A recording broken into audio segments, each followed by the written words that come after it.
Well, I think it's a partnership. I think that, we both care about people, and when we see injustice or we see people suffering, that, I think any human, you want to try to help people. We look at each other and go, they need a food bank. Let's open a food bank. And we just go and do it. If we could put a roof over someone's head or put food in their belly, our old adage is quite simple. We don't need a scientist to find the cure.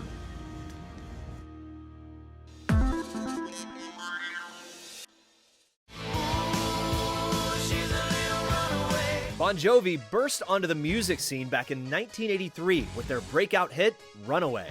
Today, nearly 40 years later, with more than 100 million records sold, a Grammy Award, and an induction into the Rock and Roll Hall of Fame, there's no question Jon Bon Jovi is one of the most successful frontmen in music history.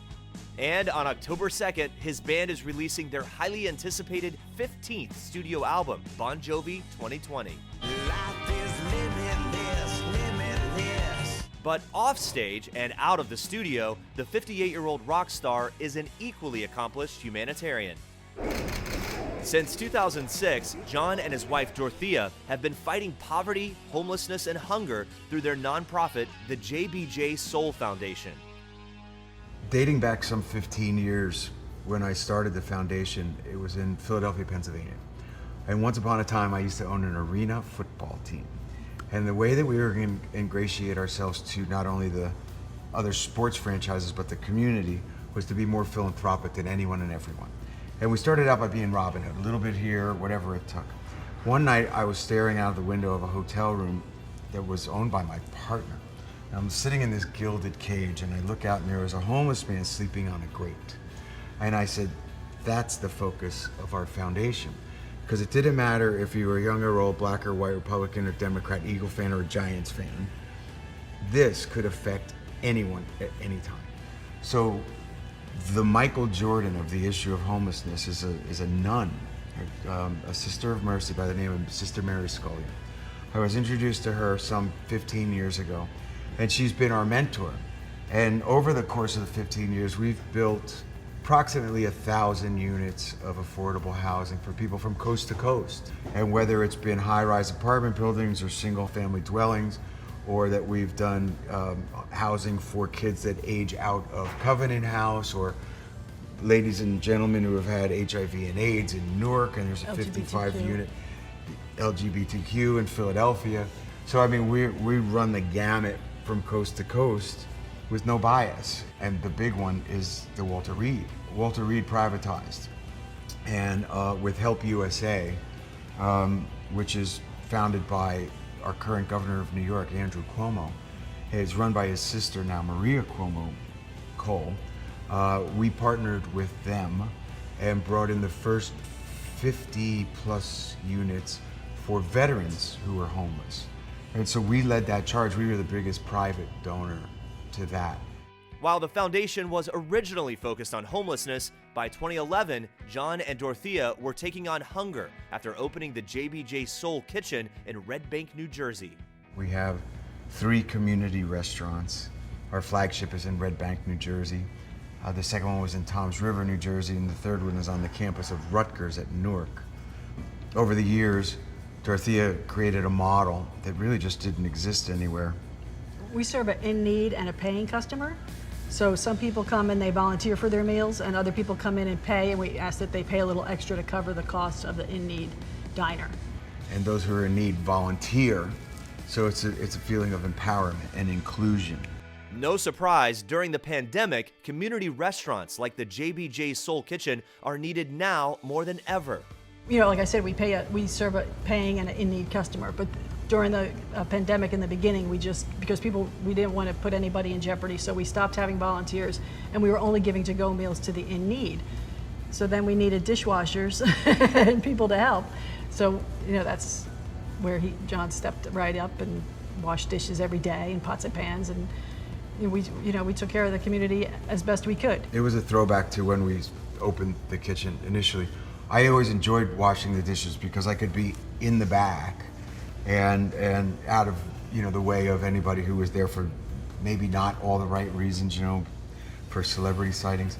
But what it did was take away a volunteer position, and we were a very small restaurant to begin with. So those are volunteer positions. That's how you earn your meal. You wash a dish, or you bus a table, or you work in our gardens. So after a while, I was no longer able to do that. In the pandemic, of course, I was there doing it, and unbeknownst to me, Dorothea took a picture.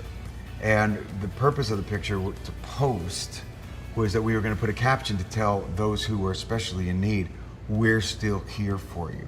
As a songwriter, it just came to me, if you can't do what you do what you can. And I walked away, and that's what we posted. The next day I thought, all right, that's a song title. So I wrote the song. When you can't do what you do. That song and another one, were added to the record. You do what you can. In May, Jon and Dorothea expanded their operation once again, this time opening a brand new food bank in Long Island.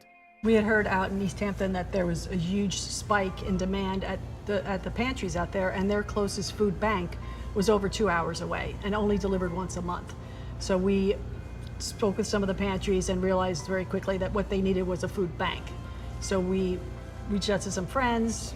Very quickly, within a 3-week span, we had our first delivery to the pantries, and we've delivered, I don't know how many, tens of thousands of meals to 7 different pantries on the East End, from Montauk to Southampton. And most people would think, oh, there's no need out there, but it is, it's all that service provider, the services that, support the restaurants, the housekeepers, all those kind of people that were just out of work for months and months.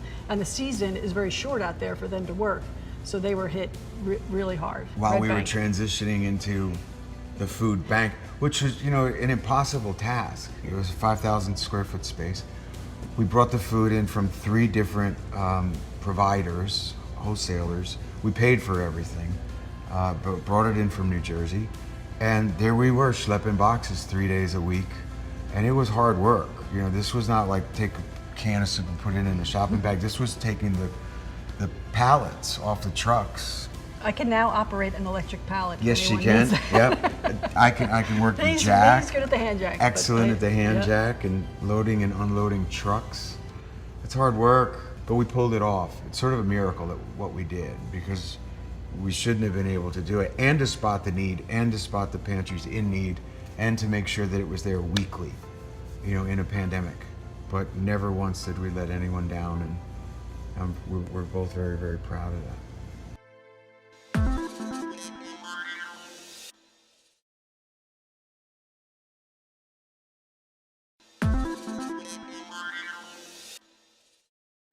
I was immediately, drawn to her from the minute I saw her, and that never changed. 40 years ago. He's cute.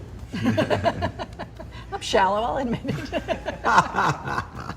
4 decades after first meeting in high school, Jon and Dorothea remain a model couple, happily married for 31 years with 4 beautiful, talented children. We work hard at it, but we enjoy each other, and we never fell for the trappings of what celebrity can do, and we've witnessed that over the years to people that were close to us and people that we knew from afar.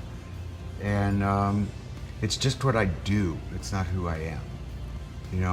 I write songs. I happen to be very good at performing them.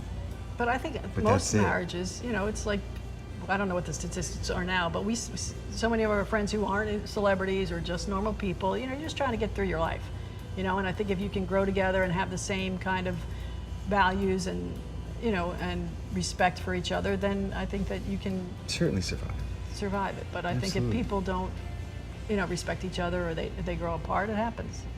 Like many families, the pandemic has allowed Jon and Dorothea to spend more time together with all their children under one roof. Much less travel, no touring, no records. Kids were all home for a long period of time. So all of those things. A lot of baking, a lot of cooking, and a lot of friendship bracelets were made. And for about a month, our whole family was intact. And then the big kids finally said, we're out. Made a run for it. Yeah. While the country continues to struggle through the COVID-19 crisis, Jon and Dorothea have remained focused on what's important and will always do what they can. Our focus has always kind of been family first, and making sure that people are doing well, and then I think we're involved in our community. So I don't know that it really, our focus shifted as much. I think maybe we definitely stayed home more than we ever had, but Yeah, I was gonna say, it's just simplified. yeah, It's the same, but it's simple. right. Yeah, that's all. I think that, we both care about people, and when we see injustice or we see people suffering, that, I think any human, you want to try to help people. We both have very strong wills, and it's not against each other. What I mean by that is, we want a food bank to happen. Okay, it's like, we will make it happen. Yeah. 3 weeks, it will happen. When it's pure and there's no ulterior motive, we just gave the money and did it. Schlepped the boxes for 4+ months now. Things work out.